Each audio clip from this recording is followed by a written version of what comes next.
यार देखो इलस्ट्रेशन तो बहुत टफ है, उसकी मैंने ऑलरेडी वीडियो बना रखी है, मैं भेजूंगा, देख लेना। बट एटलीस्ट आप लोग बैक एक्सरसाइज और इंटरनल खत्म कर लो पूरी। सिंगेज में फ्रिक्शन नहीं, लॉ ऑफ मोशन। अभी जो लॉ ऑफ मोशन 1 वीक आपके पास टाइम है, इस 1 वीक में आपको पूरा लॉ ऑफ मोशन सिंगेज से क्या करना है, खत्म करना है। जो बहुत टफ प्रॉब्लम्स है उसकी 10-15 विदाउट फ्रिक्शन। हाँ, फ्रिक्शन का मैं करा रहा हूँ इसमें, बस आपको जितना होमवर्क दिया उतना करते रहिए। तो law of motion part 2, and this is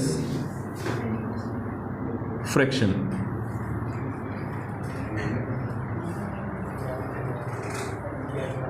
हाँ, बाकी बच्चे डीसी पांडे कर लें, कोई दिक्कत नहीं है ना। फ्रिक्शन, चले भाई प्लीज बातें नहीं है ना। अब पहले आप मुझे बताइए फ्रिक्शन के बारे में आप लोगों को क्या क्या बातें याद आ रही हैं। चलो अपोजिंग फोर्स, और बोलो फ्रिक्शन के बारे में। काशिश बताओ। फ्रिक्शन नहीं होगा तो कुछ रुकेगा ही नहीं। अच्छा, हम खत्म हो जाएंगे। बात सही है भाई, फ्रिक्शन के बिना कुछ पॉसिबल नहीं एक्चुअली, है ना।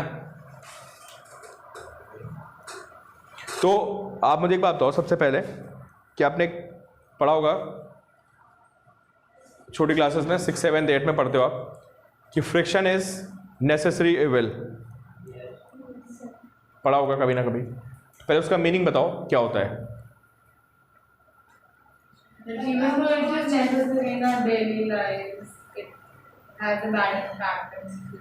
फ्रिक्शन इज नेसेसरी इविल, है ना। किसी को याद आ रहा है, कोई बताएगा इसमें क्या होता था, बताओ अंश। मशीनरी में जैसे उसका यूज नहीं है, अभी आता है, और डे लाइफ में भी उसका यूज है, तो इसलिए एविल भी है और नेसेसरी भी। अगर फ्रिक्शन ना हो तो क्या क्या चीजें खत्म हो जाएंगी, सोचो आप। अगर फ्रिक्शन ना हो, बिल्कुल बिल्कुल, वी कैन नॉट वॉक, यार हम चल नहीं सकते ना। फ्रिक्शन ना हो तो आप वॉक नहीं कर सकते, पेन को होल्ड नहीं कर सकते, आप चेयर पे बैठ नहीं पाओगे, गिर जाओगे नीचे, है ना। कॉपी नहीं रख पाओगे, मतलब वॉक नहीं कर पाओगे तो दुनिया ही खत्म। आप सोचो ना कि अगर अचानक से फ्रिक्शन को गायब कर दिया जाए तो फिर आप एक जगह बैठ के तुम ही बैठे रहोगे, निकल नहीं पाओगे। फिर तो धक्का मुक्की करके थोड़ा बहुत निकाल सकते हो, है ना, बट आपकी मोशन रिस्ट्रिक्टेड हो जाएगी, ठीक है। तो फ्रिक्शन के बिना मोशन पॉसिबल नहीं है, ना आप किसी चीज़ को होल्ड कर सकते हो। 2 इंपॉर्टेंट चीज़ें हैं, है ना। पेन होल्ड करना खत्म, पेन नहीं होल्ड होगा ये। अच्छा, तो फ्रिक्शन हमें यहाँ पे हेल्प करता है, और कहाँ कहाँ पे नहीं हेल्प करता है बताओ। मशीनरी में, हमें मशीनरी में फ्रिक्शन नहीं चाहिए होता है। फ्रिक्शन क्या करता है, एनर्जी का लॉस करता है फ्रिक्शन, तो वहाँ पे हमें फ्रिक्शन की रिक्वायरमेंट नहीं होती। तो एक बस एक लाइन लिख लो आप, है ना, एक्सप्लेन अब खुद कर लेना, या नहीं भी करो चलेगा। 4 पॉइंट आप इसके पोजीशन में लिख लेंगे। जैसे ऑयल वगैरह, जैसे आप इंजन ऑयल डालते हो ना गाड़ी में, तो क्या करता है, फ्रिक्शन को रिड्यूस करता है, वेयर एंड टेयर को कम करने के लिए। तो मशीन्स में आप देखोगे हमेशा आप क्या करते हो, कभी ग्रीसिंग, कभी ऑयल, उन सबसे फ्रिक्शन को क्या करना पड़ता है, फ्रिक्शन को रिड्यूस करना पड़ता है, जिससे कि वेयर एंड टेयर क्या हो, कम हो। मशीन में पार्ट्स आपस में रब करते हैं, तो फ्रिक्शन वेयर एंड टेयर का कॉज होता है ना, इसलिए वहाँ पे आपको रिड्यूस करना पड़ता है। बढ़िया स्लिप करता रहेगा, क्या दिक्कत है, एनर्जी लॉस नहीं होना चाहिए। स्लिप करते रहेंगे तो कॉन्टैक्ट में कैसे रहेंगे, नॉर्मल एक्शन रहेगी, एक दूसरे को धक्का मारेगी। किसी को चलाने के लिए तो आपको धक्का चाहिए ना, नॉर्मल एक्शन है तो काम चल जाएगा, है ना। अगर नॉर्मल एक्शन तो आपका काम हो जाएगा। चलो भाई, अब ये सब बातें तो पुरानी बातें हो गई, है ना। अब टेक्निकल बात पे आते हैं, है ना। टेक्निकल बात ये है कि फ्रिक्शन आता कब है, ये बता दो आप मुझे। कोई बताएगा फ्रिक्शन कब आता है? नहीं, कांटेक्ट है तो कांटेक्ट के बाद क्या हो तो फ्रिक्शन आएगा।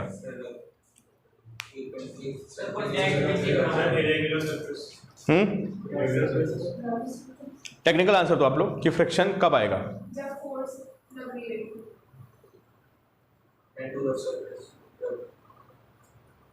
अच्छा लिखो आप, लिखिए फ्रिक्शन फोर्स।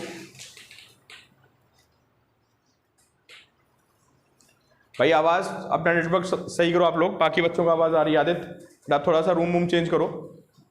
लिखिए friction force acts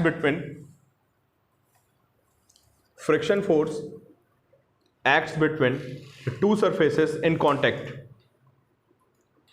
friction force acts between two surfaces in contact when they have relative velocity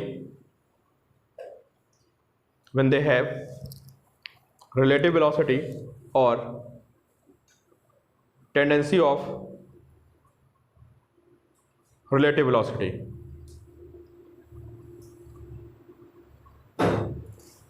अब ये टेक्निकल पॉइंट है यार, क्या कि या तो वहां पे क्या हो, या तो स्लाइडिंग हो रही हो, है ना, और या फिर स्लाइडिंग होने वाली हो, है ना। तो इसका मेन काम पता क्या होता है? इसका मेन काम होता है रिलेटिव वेलोसिटी को खत्म करना। जैसे आप किसी ऑब्जेक्ट को ग्राउंड पे फेंक दो तो क्या होगा? ग्राउंड में एक रिलेटिव वेलोसिटी होगी, किसके रिस्पेक्ट में? सॉरी, ऑब्जेक्ट में एक रिलेटिव वेलोसिटी होगी, किसके रिस्पेक्ट में? ग्राउंड के रिस्पेक्ट में। तो फ्रिक्शन को क्या करेगा? रोक देगा। तो लिखिए फ्रिक्शन, अगला पॉइंट, फ्रिक्शन ऑलवेज अपोजेस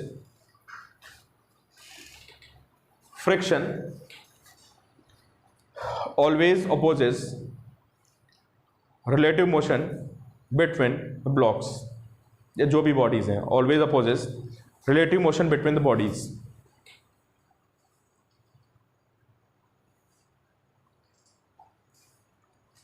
ठीक है, तो अब फ्रिक्शन क्या करता है? आप लोगों ने बोला फ्रिक्शन मोशन को क्या करता है? अपोज करता है। ये स्टेटमेंट सही है? पे हमने पढ़ रखा है कि फ्रिक्शन मोशन को क्या करता है? अपोज करता है। क्या स्टेटमेंट सही है? जब दो मासेस एक के ऊपर एक रखे होते हैं तो उसमें वो अपोज तो नहीं करता यार। फ्रिक्शन की वजह से मोशन स्टार्ट भी होती है, अपोज भी होती है ना। नहीं, सारे बच्चे सुन लें भाई, हमें नॉर्मल परसेप्शन ये होती है कि फ्रिक्शन क्या करता है? मोशन को अपोज करता है। यार अभी तुम वॉक करना शुरू, एक बेसिक सा एग्जांपल ले लो। तुम वॉक कर रहे हो कैसे बताओ? तुम क्या करते हो? तुम ग्राउंड को धक्का मारते हो पीछे, तो ग्राउंड क्या करता है? तुमको आगे धक्का मारता है। अगर फ्रिक्शन ना हो तो आप चल नहीं पाओगे, है ना। तो फ्रिक्शन क्या करता है? अपोज भी करता है और मोशन को क्या करता है? सपोर्ट भी करता है। तो अपोज कब करता है बताओ? अगर मैं ब्लॉक को ऐसे ग्राउंड पे फेंक दूं तो फ्रिक्शन को क्या करेगा? रोक देगा, अपोज कर देगा। ठीक है, और अगर मैं बहुत बेसिक एग्जांपल जो भी खुशी ने बताया वही एग्जांपल मैं ले लेता हूँ। ठीक है, कि इस बुक के ऊपर क्या पड़ा हुआ है इसमें? पेन। इस बुक के ऊपर ये ऑब्जेक्ट रख दो ऐसे ऐसे। ठीक है, अब सारे बच्चे मुझे बताएं कि अगर मैं इस बुक को चलाऊंगा तो इसके ऊपर ये जो पेन का स्टैंड है भी साथ में चल रहा है ना? क्यों? पेन का स्टैंड साथ में चल रहा है। तो अभी बताओ पेन के स्टैंड को कौन चला रहा है? अगर फ्रिक्शन नहीं होता तो क्या होता? मैं बुक को ऐसे खींचता, नीचे गिर जाता ना। तो पेन का ये स्टैंड कैसे चल रहा है? Because of friction. एक एग्जांपल ये होगा। और अपनी वॉकिंग का एग्जांपल यार, इसको तो छोड़ो, आप वॉक कैसे कर पा रहे हो? बिकॉज ऑफ फ्रिक्शन, है ना। तो आप ये मत बोलो कि फ्रिक्शन मोशन को क्या करता है? अपोज करता है। आपको टेक्निकल टर्म में बात करनी है। आपको क्या बोलना है? फ्रिक्शन मोशन को अपोज नहीं करता है, मोशन को स्टार्ट नहीं करता है। वो क्या करता है? वो रिलेटिव वेलोसिटी को अपोज करता है। और रिलेटिव वेलोसिटी को अपोज करने में वो किसी को चला भी सकता है और किसी को रोक भी सकता है ना। बात समझ आ गई? कि जब हम चलना शुरू करते हैं तो जैसे मैंने पैर रखा नीचे और मैं पैर को ग्राउंड को पुश करूंगा तो क्या होगा बताओ? यार मेरे पैर में टेंडेंसी किधर है? पीछे जाने की टेंडेंसी है ना। तो फ्रिक्शन क्या करेगा? आगे फोर्स लगा देगा।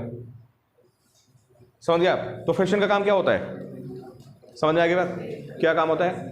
रिलेटिव वेलोसिटी को अपोज करना। उसमें बॉडी चल भी सकती है और उसमें बॉडी क्या कर सकती है? स्टॉप भी कर सकती है। तो अगला पॉइंट लिखिए आप कि friction can stop A motion. Friction can stop A motion. Bracket में लिखेंगे block sliding on A ground. Bracket में लिखेंगे आप ब्लॉक स्लाइडिंग ऑन ग्राउंड। ठीक है, तो अगर कोई ब्लॉक ग्राउंड पे स्लाइड करता हुआ जा रहा है तो उसको फ्रिक्शन से क्या होगा? रुकेगा। And also it can support motion. It can support motion. Bracket में क्या लिखेंगे? वॉकिंग, है ना। Walking is possible just because of क्या? फ्रिक्शन। अगर ग्राउंड को स्मूथ करते हैं तो वॉक नहीं कर पाओगे, है ना। अच्छा, अब नेक्स्ट लिखिए आप डायरेक्शन ऑफ फ्रिक्शन। नेक्स्ट लिखिए डायरेक्शन ऑफ फ्रिक्शन। चलो बताओ भाई, फ्रिक्शन की डायरेक्शन क्या होती है? अभी मैंने आपको डेफिनेशन में ऑलरेडी बताया है। रिलेटिव मोशन के क्या लगेगा? अपोजिट, है ना। तो फ्रिक्शन की जो डायरेक्शन होती है, direction is opposite to relative motion. भाई ये बॉक्स है, ठीक है, और एक ग्राउंड पे ऐसे भागता हुआ जा रहा है, स्लाइड कर रहा है। बताओ इस पर फ्रिक्शन किधर आएगा? पीछे आएगा, क्योंकि इसकी वेलोसिटी किधर है? आगे की तरफ। तो फ्रिक्शन कहाँ लगेगा? पीछे लगेगा, ठीक है। अब एक और केस लेते हैं कि ये दो ब्लॉक्स हैं, सारे बच्चे मुझे आंसर देंगे। इसकी वेलोसिटी कितनी है? 4 मीटर पर सेकेंड, और इसकी कितनी है? 2 metre per second. This block A and this block B. चलो भाई सारे बच्चे मुझे बताएं, ए और बी के बीच में दोनों में कांटेक्ट है, यहाँ पे फ्रिक्शन आएगा, तो ए पे किधर आएगा और बी पे किधर आएगा? Direction of friction on A and direction of friction on B. अरे इतना मुश्किल तो नहीं पूछ लिया मैंने, है ना। ए की वेलोसिटी किधर है? बी के रिस्पेक्ट में आगे, है ना। तो अगर आप ए की वेलोसिटी देखेंगे तो कितनी है? 2 मीटर पर सेकेंड ना। एंड फॉरवर्ड एक्शन, भाई ये 4 से आ रहा है 2 से जा रहा है? बिल्कुल बिल्कुल, गुरबानी सही बोले बेटा आप। इस पर फ्रिक्शन कहाँ लगेगा? पीछे लगेगा। और इस पर पीछे लगेगा तो नीचे वाले पे कहाँ लगेगा? आगे। तो फ्रिक्शन पेयर में होता है भाई, इक्वल एंड अपोजिट। एक बॉडी पे फ्रिक्शन लगेगा, दूसरी भी पहले दूसरे पे अप्लाई करेगी। भाई अभी चला नहीं जाएगा वो, ये मान के चलोगे कि वो बहुत बड़ा सरफेस है। तो ए की वेलोसिटी बी के रिस्पेक्ट में किधर है? यार ए तेजी से जा रहा है ना, बी के ऊपर स्लाइड करता हुआ आगे जा रहा होगा ना, तो फ्रिक्शन कहाँ लगेगा? पीछे लगेगा। अगर ए पे पीछे लगेगा तो बी पे कहाँ आएगा? आगे। किसी एक पे डिसाइड कर लो, दूसरे पे आप अपने आप फ्रिक्शन बना दो। बताओ भाई कौन बताएगा क्यों लगेगा आगे? ए की वेलोसिटी किधर है? सर भी आपने कहा कि जो ए है वो बी के साथ फ्रिक्शन की वजह से क्यों है? नहीं, फ्रिक्शन वजह से थोड़ा चल रहा है। हमने ए को वेलोसिटी दे दी कितनी? 4, और बी को कितनी दे दी? 2। अब सोचो ए कहाँ जा रहा होगा? बी के रिस्पेक्ट में आगे जा रहा होगा, तो फ्रिक्शन को क्या करेगा? रोकेगा, रुको, पीछे लगेगा उस पर, है ना। बी स्लो चल रहा है, ए क्या हो रहा है? तेजी से जा रहा है, उसके ऊपर स्लाइड करता हुआ, तो फ्रिक्शन कहाँ लगेगा? उस पर बस रोक लेगा। और बी पे कहाँ लगेगा? आगे लगेगा, ठीक है। तो आपने उल्टा बना दिया,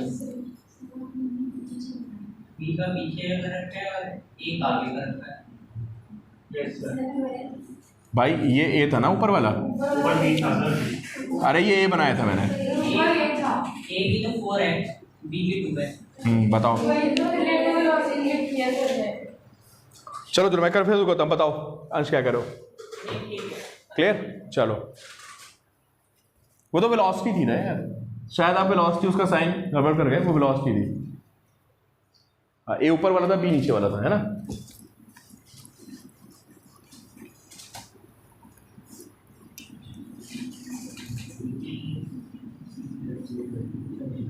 चलो भाई अगले क्वेश्चन का आंसर आप बताइए।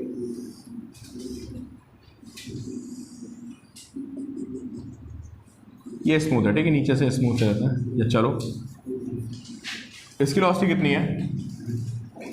6 मीटर पर सेकेंड। इसकी भी कितनी है? 6 मीटर पर सेकेंड। बताओ आप किधर आएगा फ्रिक्शन? ये ए और ये बी है। बताओ गगन ए पे किधर आएगा?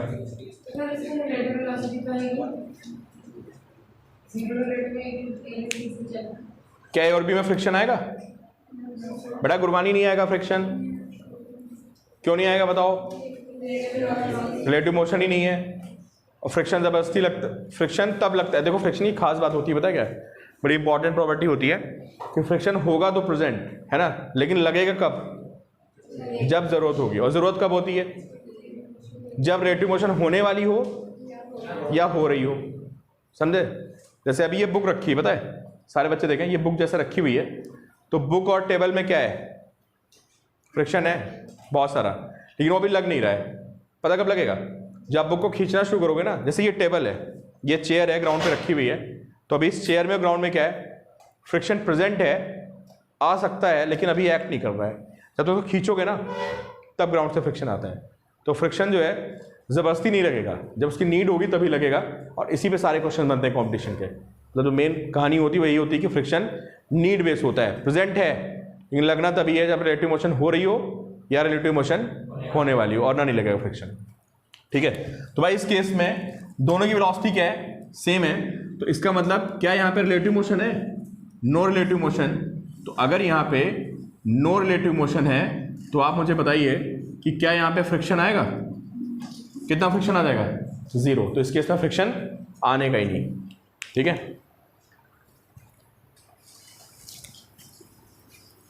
इस केस में फ्रिक्शन आने का ही नहीं।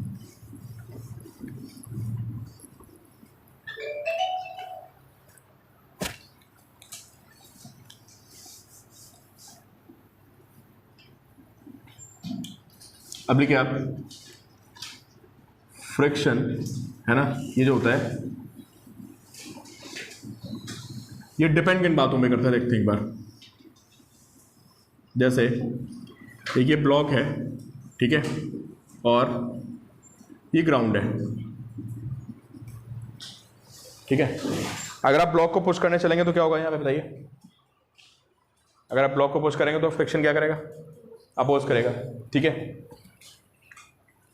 तो फ्रिक्शन आता कैसे, देखो यार ये सरफेसेस जो हैं, कि अगर इसको जूम करके देखा जाए, किसको, इस सरफेस को, तो आपको जो ब्लॉक का नीचे का सरफेस है वो आपको ऐसे दिखेगा, पता है, ऐसे।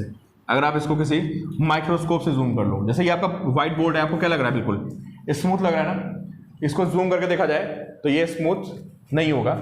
ऐसे आपको ग्राउंड कितना भी स्मूथ दिख रहा हो, अच्छा ठीक है भाई 27 को फिजिक्स का एग्जाम है, ठीक, ये नीचे भी क्या होगा, ये सरफेस आपका कैसा होगा, स्मूथ नहीं होगा, ऐसे सरफेस होगा, और उसके ऊपर ब्लॉक रखा हुआ है। ठीक है, तो समझ जाओ फ्रिक्शन क्यों आ रहा है, कि इसके जो वो हैं, क्या बोलते हैं, शार्प टर्न्स, और इसके जो शार्प टर्न्स हैं वो आपस में क्या करेंगे, फिक्स हो जाएंगे, एक दूसरे को क्या कर लेंगे, फिक्स कर लेंगे, है ना, जिसकी वजह से ना फ्रिक्शन आता है। फ्रिक्शन दो बातों पर डिपेंड करता है, देखो किन किन बातों पे। एक तो डिपेंड करता है ये सरफेस रफनेस, है ना, सबको पता है यार कि जितना रफ सरफेस होगा फ्रिक्शन वहाँ पे उतना ही ज़्यादा आता है। और दूसरा ये डिपेंड करता है किस पे, it depends on normal reaction. अब ये नॉर्मल रिएक्शन का कॉन्सेप्ट कहाँ से आ गया भाई, बताओ, कोई बताएगा मुझे, अनुष्का बताओ। Sir normal reaction toward the surface होती है, देखो हाँ, उससे क्या, उसको अपोज करने के लिए फ्रिक्शन नहीं,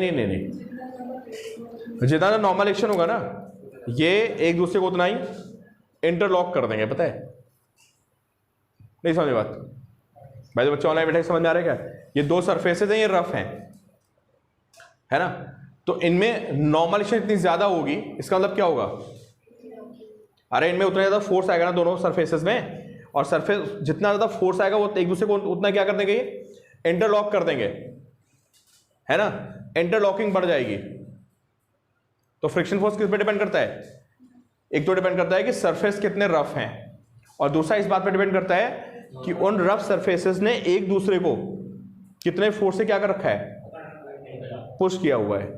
जितने ज़्यादा फोर्स से एक दूसरे को पुश करेंगे, इंटरलॉकिंग उतनी ज़्यादा हो जाएगी। बहुत सिंपल एग्जांपल है, आपको उस दिन बताया जाना है कि ऐसे हैंड को रखिए और ऐसे ऐसे रब कर दो, आप देखो, और एक बार हैंड को दबा दो बहुत तेजी से, और फिर रब करो, देखो आपको हीट फील होगी। आप दबा दो हैंड को बहुत ज़्यादा फोर्स से, और फिर ऐसे स्लाइड कराओ, तो आपको देखोगे हाथ गर्म हो जाएगा, क्योंकि फ्रिक्शन फोर्स क्या हो रहा है, ज़्यादा फोर्स आ रहा है, समझे। और हैंड को बिल्कुल ऐसा नॉर्मल रखो, ऐसे ऐसे मूव कराओ, तभी हीट डेवलप होगी, बट उतनी ज़्यादा नहीं, समझे आप। तो जब आप दो सरफेसेस को एक दूसरे के अगेंस्ट पुश करते हो तो इंटरलॉकिंग बढ़ जाती है, और वो इंटरलॉकिंग को मेजर करने का तरीका क्या है, नॉर्मल एक्शन। ठीक है, तो फ्रिक्शन दो बातों डिपेंड करता है किस पे, रफनेस पे और नॉर्मल एक्शन। नॉर्मल एक्शन ज़्यादा होने से क्या होता है, अगर आपने नॉर्मल एक्शन क्या डिसाइड करता है, नॉर्मल एक्शन डिसाइड्स इंटरलॉकिंग, समझ गए आप, कि सरफेस जितने रफ होंगे उनमें इंटरलॉकिंग उतनी ज़्यादा होगी। ठीक है, तो अभी आप फ्रिक्शन का फॉर्मूला लिख सकते हो। अभी कौन सा फ्रिक्शन होता है अभी आगे बताएं, कई टाइप्स होते हैं, बट इन जनरल अभी आप लिख लीजिए कि friction force is mu N. N क्या है? ये एक अलग तरह का फ्रिक्शन होता है, कई तरह के फ्रिक्शन होते हैं, सब में फॉर्मूला नहीं चलेगा, और अभी मैंने आपको रफनेस का कॉन्सेप्ट बताया है। तो म्यू होता है कोफिशिएंट ऑफ फ्रिक्शन, लिखिए mu is coefficient of friction, मतलब सरफेस जितना रफ होगा फ्रिक्शन फोर्स उतना ही ज्यादा आएगा। और एन क्या है? N is normal action. तो म्यू किसको डिसाइड करता है? क्यों भाई? Mu is directly proportional to क्या? जो हमारा फ्रिक्शन, क्या बोलते हैं इसको? Coefficient of friction. तो म्यू डिपेंड्स ऑन क्या? Mu depends on surface roughness. जितना ज़्यादा सरफेस रफ होगा उसका म्यू उतना ही ज़्यादा होगा। और एन इंटरलॉकिंग डिपेंड्स ऑन, तो मैंने आपको लिखवाई दिया, इंटरलॉकिंग डिपेंड्स ऑन एन, ठीक है। म्यू नॉर्मली लेस देन 1 होता है इन जनरल। अब तूने कुछ आर्टिफिशियल तरीके से बिल्कुल उनको वेल्ड कर दिया सरफेसेस को, तो म्यू बहुत ज़्यादा भी हो सकता है, बट नॉर्मली अगर जब बॉडी स्लाइड करती है तो वहाँ पे म्यू की वैल्यू क्या होती है? लेस देन 1 होती है, ठीक है, ठीक है। तो इसको ढंग से समझना, और कॉन्सेप्चुअल भी है यार। अगर आपके कॉन्सेप्ट हिल गए ना शुरू की 1-2 क्लासेस में, तो शुरू की 1-2 क्लासेस बहुत इंपॉर्टेंट है। अगर इनमें आपके कॉन्सेप्ट्स गए तो फिर पूरे चैप्टर में आपको दिक्कत होती रहेगी। एक स्टैटिक फ्रिक्शन होता है, काइनेटिक होता है, इनकी अलग अलग तरह की 10 तरह की प्रॉपर्टीज होती हैं।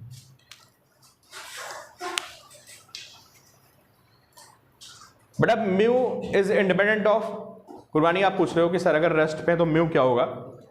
अगर 2 बॉडीज रेस्ट पे हैं, मतलब जैसे मैं भी खड़ा हूं तो मेरे और ग्राउंड में फ्रिक्शन नहीं है, तो यू कैन नॉट से म्यू 0 हो गया। म्यू तो हमेशा प्रेजेंट होगा। अगर 2 सरफेसेस रफ हैं तो वहां पे म्यू हमेशा प्रेजेंट होगा, है ना। और सरफेस जितना ज़्यादा रफ होगा म्यू उतना ही ज़्यादा होगा, ठीक है। फ्रिक्शन नहीं लग रहा वो अलग पॉइंट है। जैसे अभी मैंने यहाँ पे एक चेयर रखी हुई है लेफ्ट हैंड साइड में, तो अब यहाँ पे क्या है कि फ्रिक्शन नहीं है किसके बीच में? ग्राउंड और चेयर में फ्रिक्शन नहीं लग रहा है। बट अब यह तो नहीं बोल सकते ना आप कि यहाँ पे म्यू नहीं है। म्यू तो हो गई ना। म्यू किसको मेजर करता है? म्यू मेजर करता है सरफेस रफनेस को। तो ऐसा नहीं कि फ्रिक्शन नहीं तो आप बोल दो म्यू 0 हो गया, that is a different thing, है ना। फ्रिक्शन प्रेजेंट ना होना इज डिफरेंट थिंग, और म्यू तो हमेशा रहेगा ना यार, ठीक है। चलो अगला पॉइंट देखिए आप। अब ध्यान से बना, मैं आपको एक ऑब्जर्वेशन बता रहा हूं, ठीक है। इस ऑब्जर्वेशन को ध्यान से देखिए, और इसी ऑब्जर्वेशन से 10 बातें निकल के आएंगी, है ना।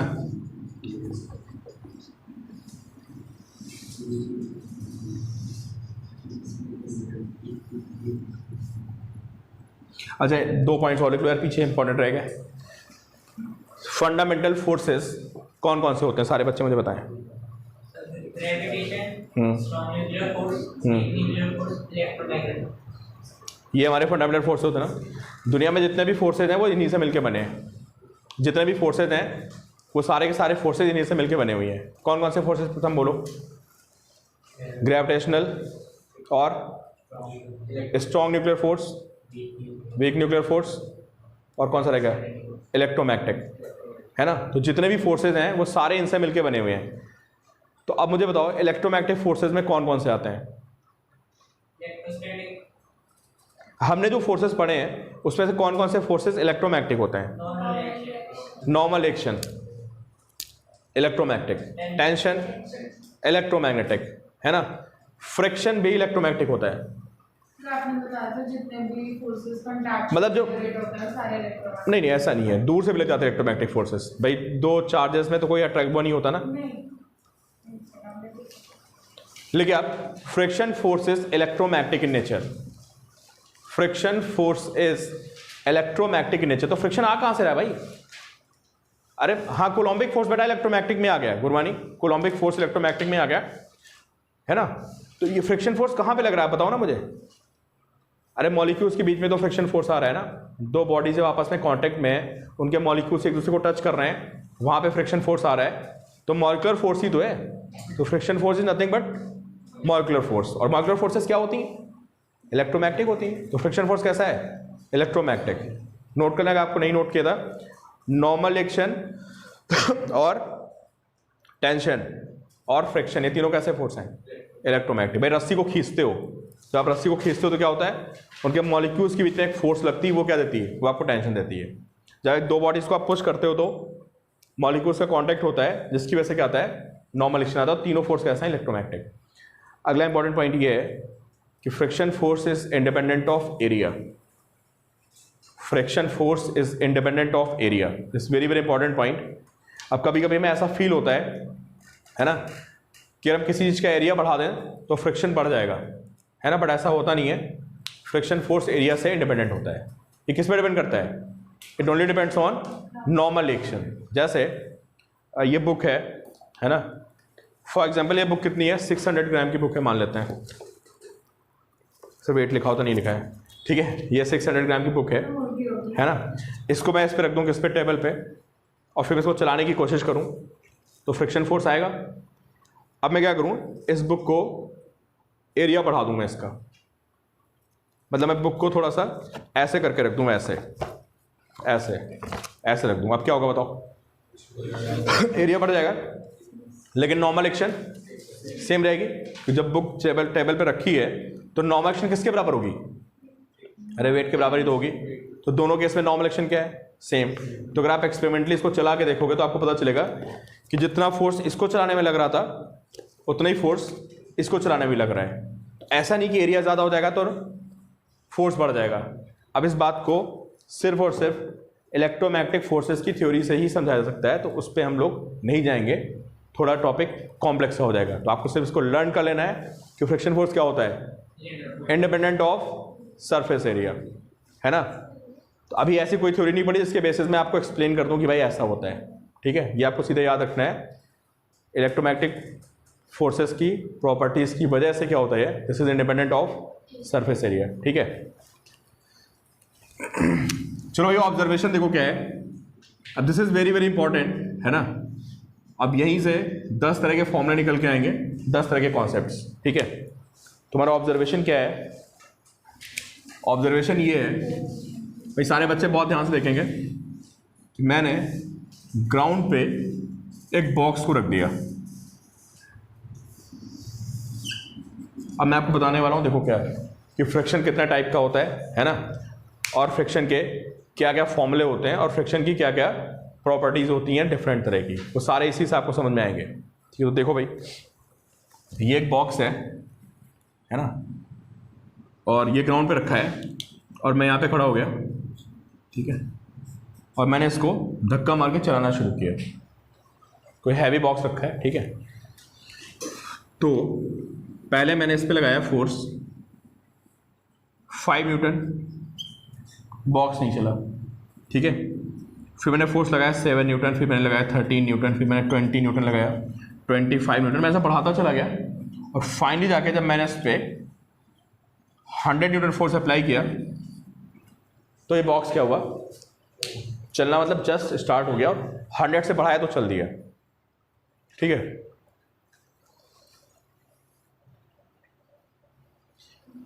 गुरन बेटा मेरा वाईफाई सही चल रहा है ना।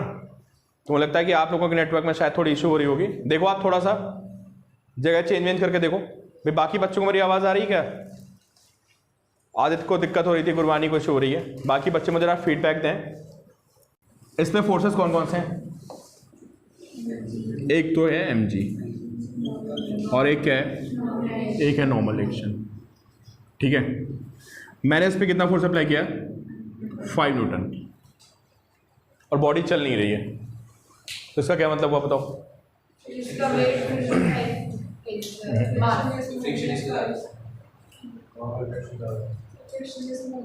ठीक है। आप और बाकी बच्चे भी आंसर दें। अगर मैंने फोर्स 5 अप्लाई किया है, ठीक है, सबके आंसर सही है, और कोई बताएगा कि क्यों नहीं चल रही बॉडी?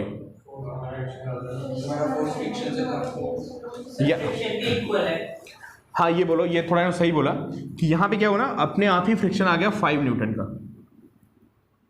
समझे?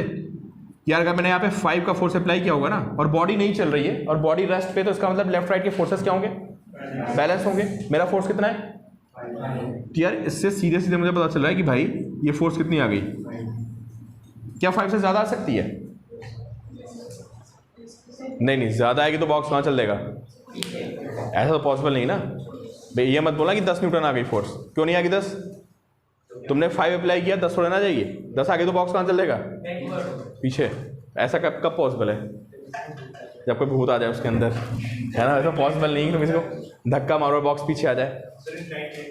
हाँ नहीं, इंक्लाइन नहीं, अभी यार अभी फ्लैट पे रखो, अभी इंक्लाइन पे भी आएंगे, ठीक है। तो फोर्स कितना आ गया, 5 आ गया, ठीक है। तो भाई क्या हुआ यहाँ पे, कितना फोर्स अप्लाई किया आपने, 5, और ये ब्लॉक मूव नहीं कर रहा है, तो इसका मतलब कितना फोर्स आ गया यहाँ पे, 5, ठीक है।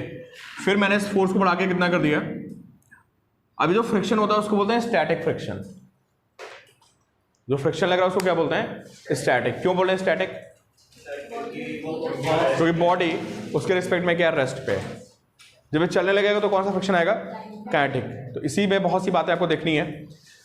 तो फ्रिक्शन कैसा हुआ बताइए, स्टैटिक, और कितना आ गया यहाँ पे, 5। फिर मैंने इसको बढ़ा के 20 कर दिया, पता चला बॉक्स अभी भी नहीं चल रहा है, तो क्या हुआ बताओ, फ्रिक्शन कितना आ गया होगा यहाँ पे, 20, है ना। 20 से ज़्यादा नहीं आएगा ना यार, ना 20 से कम आएगा। 20 से कम आएगा तो क्या होगा, बॉक्स आगे चलेगा, और 20 से ज़्यादा आएगा तो आएगा 20। फिर मैंने इसको बढ़ा के 99 कर दिया, अभी भी नहीं चल रहा है। फिर कितना आ गया, फिर मैंने इसको 100 कर दिया, अभी भी 100 है, चला नहीं। 100 से थोड़ा भी ज़्यादा किया, 0.01, तो चल देगा। क्लियर? तो ये जो फ्रिक्शन लग रहा था उस फ्रिक्शन को हम बोलते हैं स्टैटिक फ्रिक्शन। और आपने देखा कि स्टैटिक फ्रिक्शन अपने आप एडजस्ट हो रहा है। तुमने 2 अप्लाई किया तो फ्रिक्शन कितना आ गया, 2। तुमने 5 अप्लाई किया तो फ्रिक्शन 5। 100 अप्लाई किया तो 100। तो अगर आपसे पूछा जाए कि भाई स्टैटिक फ्रिक्शन का फॉर्मूला क्या होता है, तो तुम क्या बताओगे, क्या फॉर्मूला होता है? जितना फोर्स अप्लाइड है वही फ्रिक्शन फोर्स है। दिस वेरी इंपॉर्टेंट पॉइंट, सारे क्वेश्चन इसी पे हैं, है ना। जितना अप्लाइड फोर्स है एग्जैक्टली उतना ही क्या है, फ्रिक्शन फोर्स। तो लिखिए आप, हाँ लिखिए, स्टैटिक फ्रिक्शन में लिखिए, पहले लिखिए टाइप्स ऑफ फ्रिक्शन, पहले अब इसमें लिखिए। नहीं बेटा, कोई रोल प्ले नहीं कर रहा है इसमें, नॉर्मल एक्शन का कोई रोल नहीं है। मैंने बोला self adjustable and it's equal to के अप्लाइड फोर्स। तो लिखिए टाइप्स ऑफ फ्रिक्शन है, पहले लिखिए static friction.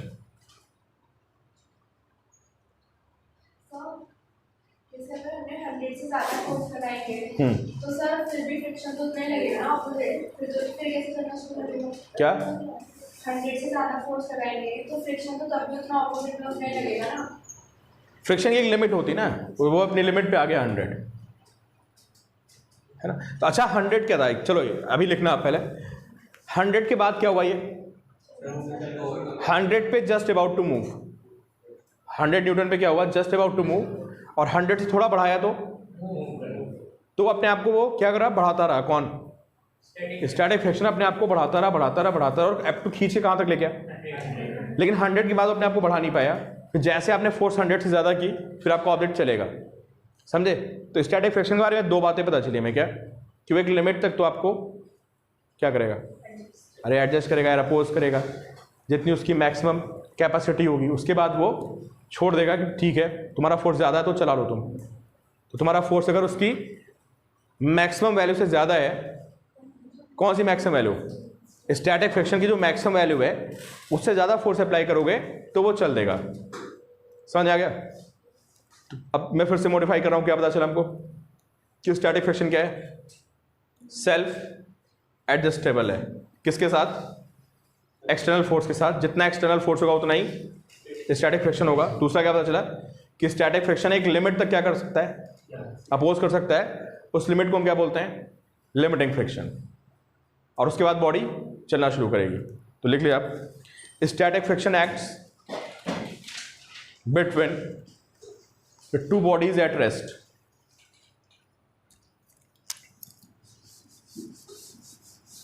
Static friction acts between the two bodies at rest. Maximum value of limiting friction, पता सबकी लिमिट अलग अलग होती है ना. मैक्सिमम वैल्यू ऑफ, अच्छा रिपीट करूं मैंने बोला, क्या बोला, कैसे बताना. हाँ, फ्रिक्शन मैंने बोला है भाई कि static friction acts between the two bodies at rest. हालांकि स्टेटमेंट थोड़ा गलत है बट चलो भी लिख लो. उनमें रिलेटिव मोशन नहीं होना चाहिए, चलते समय भी स्टैटिक फ्रिक्शन लग जाता है. खैर अभी आप लिख लो two bodies at rest. Maximum value of, देखिए मैक्सिमम, अगला point, maximum value of static friction is called limiting friction.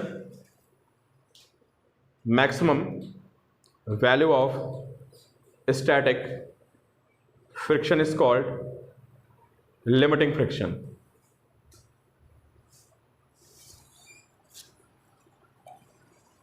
Third point लिखे. थर्ड पॉइंट क्या है हमारा? थर्ड पॉइंट ये है कि जो स्टैटिक फ्रिक्शन होता है is equal to applied force, है ना. स्टैटिक फ्रिक्शन का फॉर्मूला कोई नहीं होता है. स्टैटिक फ्रिक्शन क्या होता है? Static friction is self adjustable.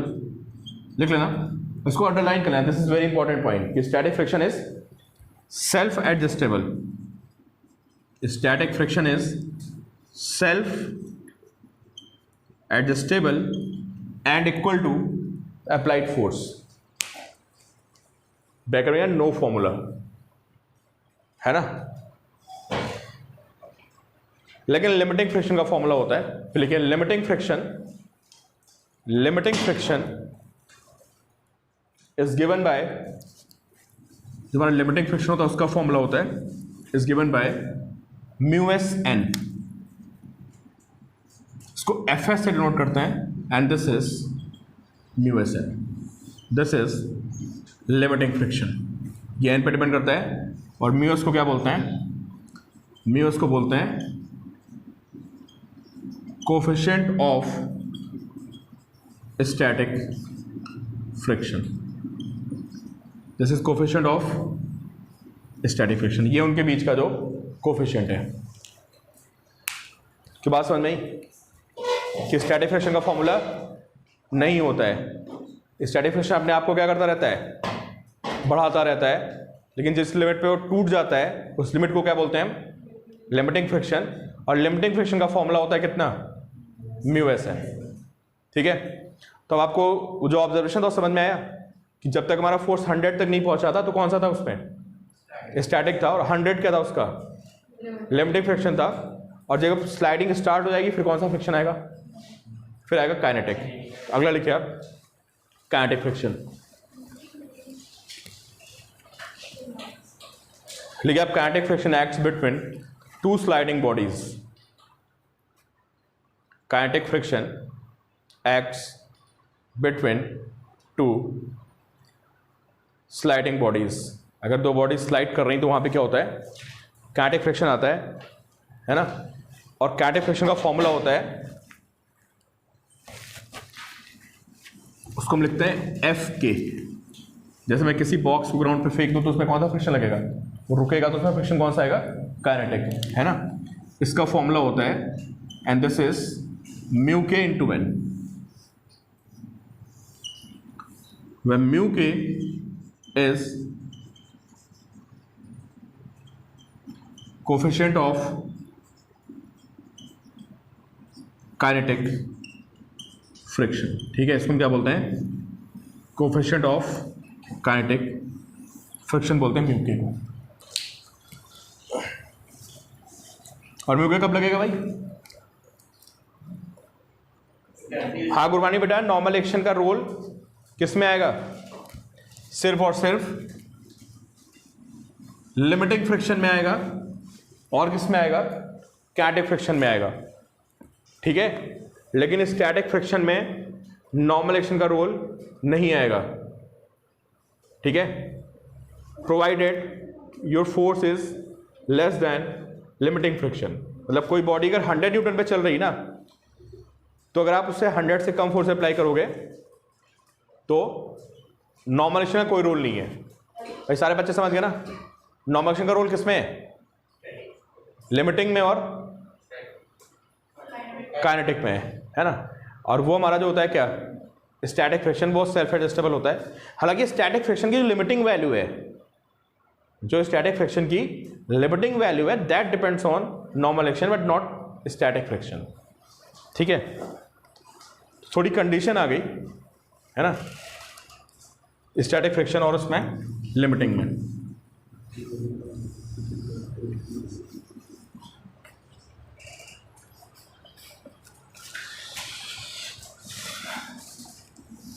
Next लिखिए भाई अब,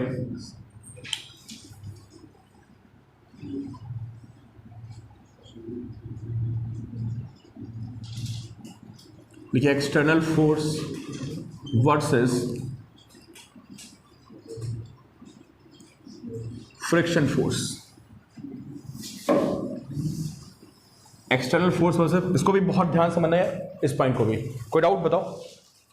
देखिए एक्सटर्नल फोर्स वर्सेस क्या, friction force. External force versus friction force. देखिए अब दोबारा से एक ब्लॉक बनाइए, ठीक है, और इस पे आप फोर्स को बढ़ाना शुरू करिए धीरे धीरे। ठीक है, यहां से आपने खड़े होकर इसको क्या किया, आपने इसको ऐसे फोर्स को इंक्रीज करना शुरू कर दिया। ठीक है, तो क्या होगा बताओ, फ्रिक्शन आएगा। और ग्रेजुअली बढ़ा रहे हैं फोर्स, पहले 1 न्यूटन, फिर 2 न्यूटन, फिर 3 न्यूटन, और एक सर्टेन लिमिट पे क्या करेगा, ये चलना शुरू कर देगा। ठीक है, तो before a certain limit of force, block does not move, है ना।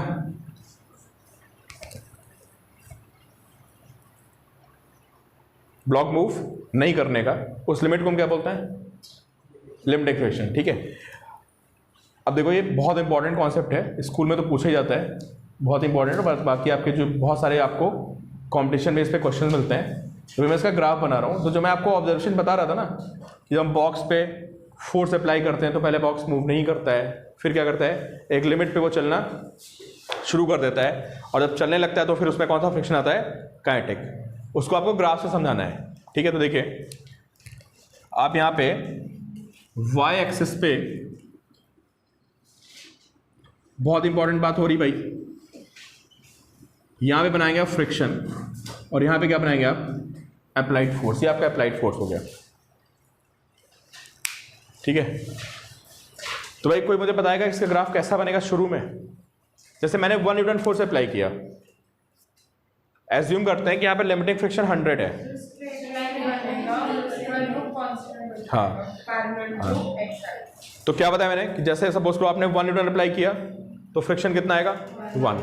फिर आपका फोर्स 2 हो गया, फ्रिक्शन 2 आएगा। फिर आपका फोर्स 50 हो गया तो फ्रिक्शन 50 आएगा। फिर आपका फोर्स 99 हो गया तो फ्रिक्शन 99 आएगा। फिर आपका फोर्स 100 हो गया तो फ्रिक्शन 100 आएगा। ये कहानी कहाँ तक चली, 100 तक चलेगी कहानी, एज्यूमिंग कि limiting friction is how much, 100। तो 100 से कम फोर्स अप्लाई करोगे, जितना भी आप अप्लाई कर लो, फ्रिक्शन ऑटोमेटिकली कितना हो जाएगा, उतना ही लगेगा। तो ग्राफ कैसा बनेगा, 45 डिग्री पे लाइन बनेगी, बिल्कुल स्ट्रेट। कि जब स्ट्रेट लाइन 45 पे होती है ना, तो उसका एक्स और वाई कोऑर्डिनेट क्या होता है, सेम होता है।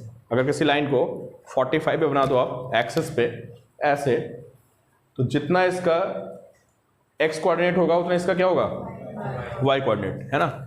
तो लाइन कैसी बनेगी, ये 45 के एंगल पे ऐसे लाइन बनेगी, ऐसे।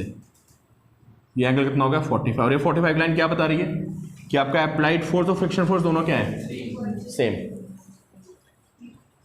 ठीक है, उसके बाद क्या हुआ बताओ, अब ये पहुंच गया लिमिट पे अपने। ठीक है, तो चलो मैं यहाँ बनाता हूँ थोड़ा बड़ा सा ग्राफ, है ना, दिस ग्राफ इज इम्पॉर्टेंट। देखिए भाई, जब भी चैप्टर की शुरुआत होती है तो आपकी रिस्पॉन्सिबिलिटी ये बनती है कि जो भी आपके पास NCERT, HCB, सिंगेज, DC Pandey, Pradeep जो भी है वहाँ से थ्योरी पढ़ी जाए, है ना। तो जैसे आज मैंने आपको फ्रिक्शन पढ़ाया तो नहीं जाके सीधे क्वेश्चन करने शुरू कर दिए, है ना, पहले जाके थोड़ा समझो, जाके वीडियो, अगर कुछ चीज़ें समझ में नहीं आ रही तो वीडियो को दोबारा देखो, है ना। बट सबसे पहले आपको थ्योरी पढ़नी होती है 1-2 दिन तक। तो फ्रिक्शन चल रहा है तो आप खुद थ्योरी पढ़ के आओगे तो आप थोड़ा चैप्टर से आपकी कनेक्टिविटी बनेगी, आपको चीज़ें समझ में आएंगी, ये नहीं कि गए सीधे और क्वेश्चन करने शुरू कर दिए।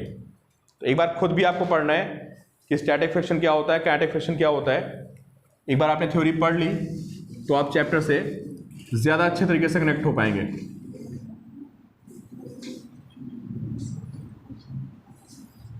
भाई कितना एंगल बन गया? 45। यहाँ पे कौन था? यहाँ पे था F अप्लाइड फोर्स, है ना, ये आपका अप्लाइड फोर्स है। और यहाँ पे क्या है? यहाँ पे F है और F क्या हो गया आपका? Friction force. बढ़ता रहा, है ना, एक लिमिट तक पहुँच गया। अब जब ये लिमिट पे आ गया ना अपनी, तो आप मुझे बताओ ये फ्रिक्शन कौन सा होगा? ये Fs होगा, समझा? जो फ्रिक्शन होगा कितना होगा? Fs। Fs का क्या मतलब होता है? सिंबल समझ रहे हो आप? Fs का मतलब होता है लिमिटिंग फ्रिक्शन। लिख लेना आप यहाँ पे, आप Fs क्या डिनोट कर रहा है? Limiting friction. लिमिटिंग फ्रिक्शन का फॉर्मूला होता है नहीं होता? बताओ।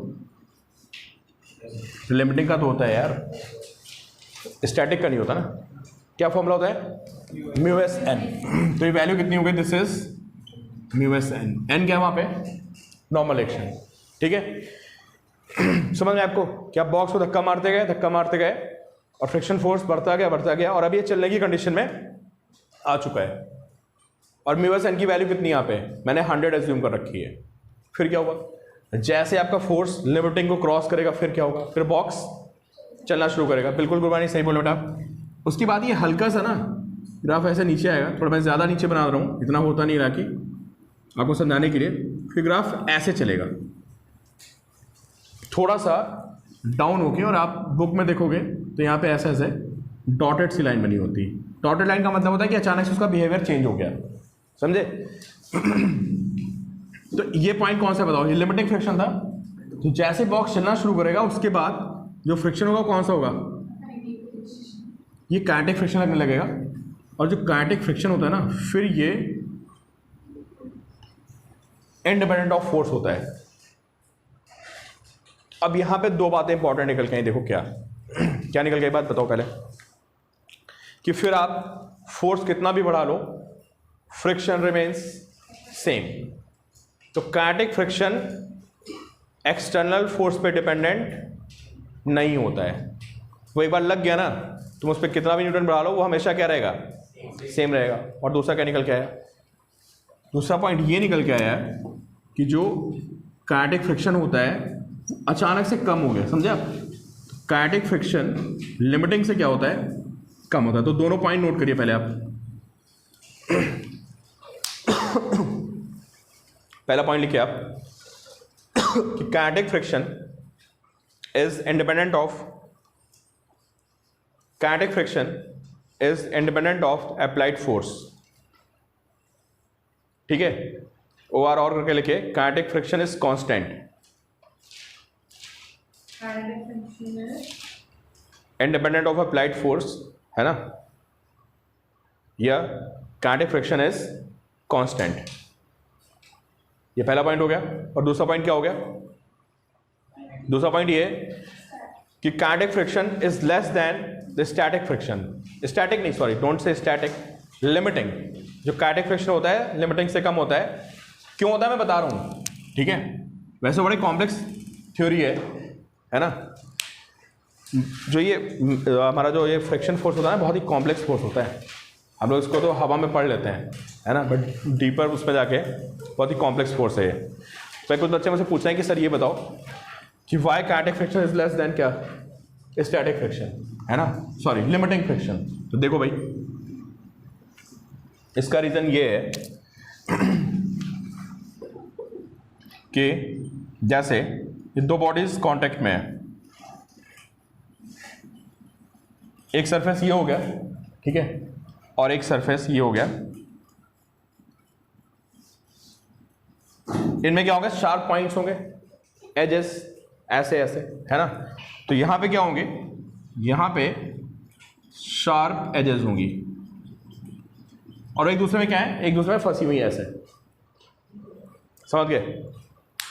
आप लोगों ने देख रहा होगा यार, है ना, ये शार्प एजेस हैं एक दूसरे में ऐसे फंसी, फ्रिक्शन आ रहा है। इसको मैंने जूम करके देखा, फिर इनको एक दूसरे पर स्लाइड कर दो आप ऐसे। तो जब ये स्लाइड करने लगेंगे तो आप सोचो कि वो जो एजेस हैं, क्या वो एजेस शार्प रह जाएंगी? सारे बच्चे सोचें कि जो एजेस ऐसे ऐसी नुकीली एजेस थी, है ना, वो बहुत माइक्रो लेवल पे होगी कहानी। अगर आप उसको किससे देखोगे, किसी माइक्रोस्कोप से देखोगे, है ना, तो जब ये दो बॉडीज रेस्ट पे हैं, कौन, ये ब्लॉक और ये ब्लॉक दोनों क्या है, रेस्ट पे हैं। तो अगर आप यहाँ पे माइक्रोस्कोप लगा के देखोगे तो आपको शार्प एजेस दिखेंगे ऐसे ऐसे ऐसे। अब सोचिए स्लाइड करने लगे तो इमेजिन करो आप क्या होगा, बताओ। जो ऊपर की शार्प एज है ना, वो शार्प नहीं रह जाएगी, पता कैसी हो जाएगी, वो हल्का सा, मतलब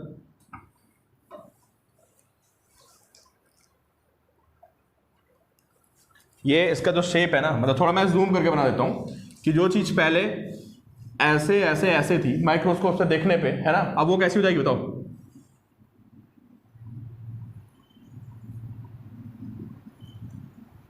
थोड़ा सा फ्लैट हो जाएगी। क्यों फ्लैट हो जाएगी यार?